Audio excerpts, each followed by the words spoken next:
Imagine living in the richest country in the world, yet still struggling to pay rent, buy enough food, or secure a better future for your children. In the United States, this is the reality for over 37 million people, including nearly 13 million children, who currently live below the poverty line. While the top of society accumulates more and more wealth, half of the American population shares only 2.5% of the country's total income. Why is there so much inequality, and what would it really take to change this scenario? Stay with me to understand how poverty in the US has become one of the greatest challenges of the 21st century and why, despite so many resources, the problem keeps growing. When we think of the United States, we usually imagine skyscrapers, luxury cars, cutting-edge technology, and opportunities for everyone. But there is another side to this country, the face of poverty, inequality, and the daily struggle of millions of people just to survive, according to official data. About 11% to 12.4% of the American population lives below the poverty line. It means nearly 1 in every 8 Americans. Among them, almost 5% live in extreme poverty, surviving on less than half the minimum income considered necessary for a family. But who are these people? Poverty in the US has a color, an age, and an address. Children are the most affected. In 2022, over 12% of American children lived in poverty, which equals nearly 13 million kids. Among racial minorities, the situation is even more severe. Almost 20% of Black Americans and 17% of Hispanic Americans live below the poverty line, compared to just over 8% of non-Hispanic white Americans. We must also remember the elderly 10% face financial difficulties, often worsened by high healthcare costs. Additionally, more than 500,000 people live homeless, with California alone accounting for nearly half of this population. Why does this happen in such a wealthy country? The answer is complex but involves several factors. One of the main causes is income inequality, which has only increased over recent decades. The richest 1% of Americans hold nearly 40% of the country's total wealth, while half the population, if shares just 2.5%. Technological changes, the weakening of labor unions, and policies favoring the wealthy have contributed to this scenario. Furthermore, the US social safety net is limited. Programs like food stamps and unemployment insurance exist but are not enough to lift people out of poverty permanently.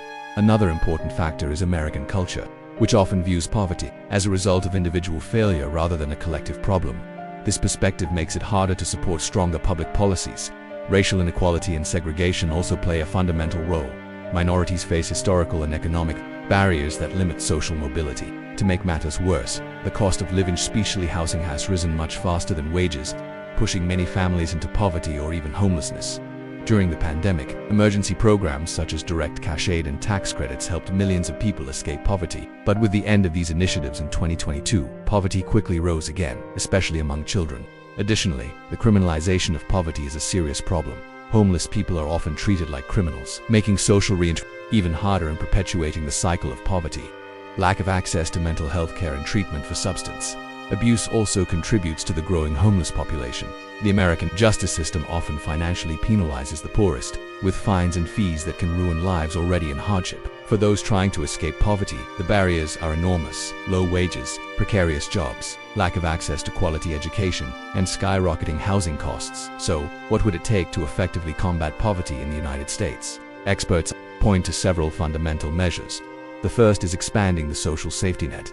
Programs like the child tax credit, rental assistance, broader unemployment insurance, and universal health care have shown a direct impact on reducing poverty when implemented at scale. Investing in quality education is another essential path to breaking the intergenerational cycle of poverty. Inclusion policies and affirmative action are also important to combat racial inequality and promote economic integration of minorities and marginalized populations. Housing is a central issue. Access to affordable housing must be expanded, and real estate speculation, especially in big cities, must be curbed. Another key measure is reforming the justice system to reduce the criminalization of poverty and review policies that financially punish the most vulnerable. And of course, raising the minimum wage and guaranteeing labor rights for low workers. Despite these solutions being within reach, the challenges are enormous. The debate over social policies in the US is highly polarized, and proposals to raise taxes to fund social programs face strong opposition, even within Congress. Prejudice against the poor and the idea that poverty is an individual fault make it harder to mobilize for more effective public policies. The economic system, which favors wealth concentration, also makes social mobility difficult for the poorest. In the end, poverty in the United States is a structural problem that requires deep changes and political courage to confront. Until that happens, millions of Americans continue to fight daily just to survive in a country that has the resources to guarantee a dignified life for all, but has yet to find the collective will to transform this reality. If you want to learn more about poverty, inequality, and what is happening behind the scenes of the world's largest economy, subscribe to the channel and follow the upcoming videos. Together, let's seek answers and solutions to one of the greatest challenges of our time.